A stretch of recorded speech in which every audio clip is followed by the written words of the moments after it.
waddan kasta dadka ilaashada ee dhista waa dhallinyarada iyo xoogga bulshada markaa joogta si ay dhaxal wanaagsan ugu reebaan jiilasha dambe. haddaba dawladda uu hoggaamiyo madaxweyne maxamed cabdilaahi farmaajo ayaa xoogga saartay awoodsiinta dhallinyarada ee dhinaca siyaasadda, arrimaha bulshada, difaaca dalka iyo dhaqaalaha. dhallinyaradu waa cududda dalkeenna, haddii la jiheeyana waxay keeni karaan isbeddel dhab ah oo dhinaca dibudhiska iyo taabagelinta dawladnimadeenna. qorshayaasha hirgalay ee horumarinta dhallinyarada ee la fuliyey sannadihii la soo dhaafay waxaa safka hore kaga jira dadaalkii dawladdu ay ku bixisay in ku dhowaad 2,000 oo dhallinyaro ah oo ku xidhnaa xabsiyada shisheeye dib ay ugu soo noqdaan dalka, kuwaasoo haatan sharaf iyo karaamo ugu nool dalkooda, qaybna ka ah dhallinyarada Soomaaliyeed ee u taagan inay mustaqbal wanaagsan u horseedaan dalka iyo dadka Soomaaliyeed. ciidamada qalabka sida ee waddankeennu waa meelaha sida weyn ay dhallinyaradu uga dhex muuqato, waxaana arrintaa loo sameeyey in dhallinyaradu ay yihiin awoodda muuqata ee ciidamada dalkooda iyo ilaalinta xuduudahooda wax weyn ka qaban kartaa. waxay dhallinyaradu qayb muhiim ah ka yihiin hadda hoggaaminta ciidamada dalka Soomaaliya.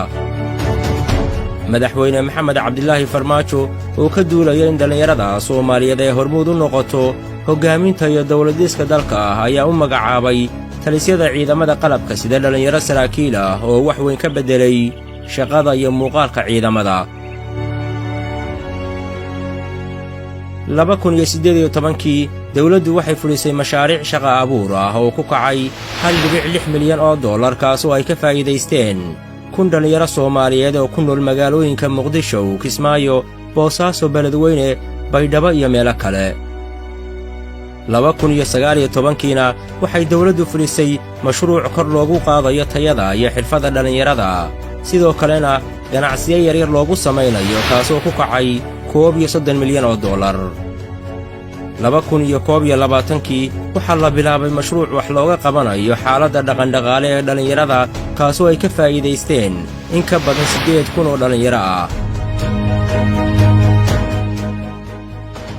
2019kii waxaa la bilaabay mashruuc la dhaho bar ama baro oo ku kacay $49 milyan, kaasoo laga fuliyey guud ahaanba Soomaaliya, waxaana wax looga qabanayay xaaladda waxbarasho la'aaneed haysata ubadka Soomaaliyeed.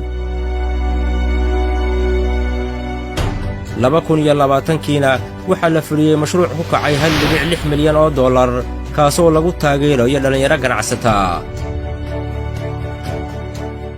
xarumaha muhiimadda weyn u leh horumarinta dhallinyarada waxaa ugu horraysa goobaha ciyaaraha, jimicsiga iyo goobaha kale lagu kulmo, si ay dhallinyaradu u helaan fursad ay ku muujin karaan kartidooda kuna horumarin karaan xirfaddooda cayaaraha. waxay dawladdu samaysay dibudhiska garoonka caalamiga ah ee Muqdisho Stadium.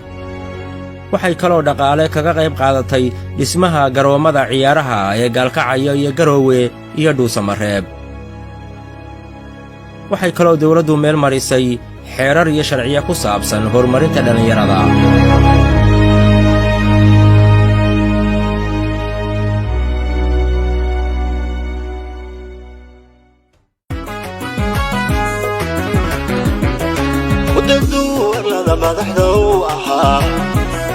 qaran magacle iyo maamul dawladeedno muujiyo waan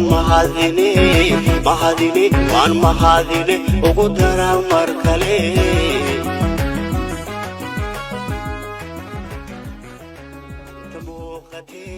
muuqatee madaxweyne rabaa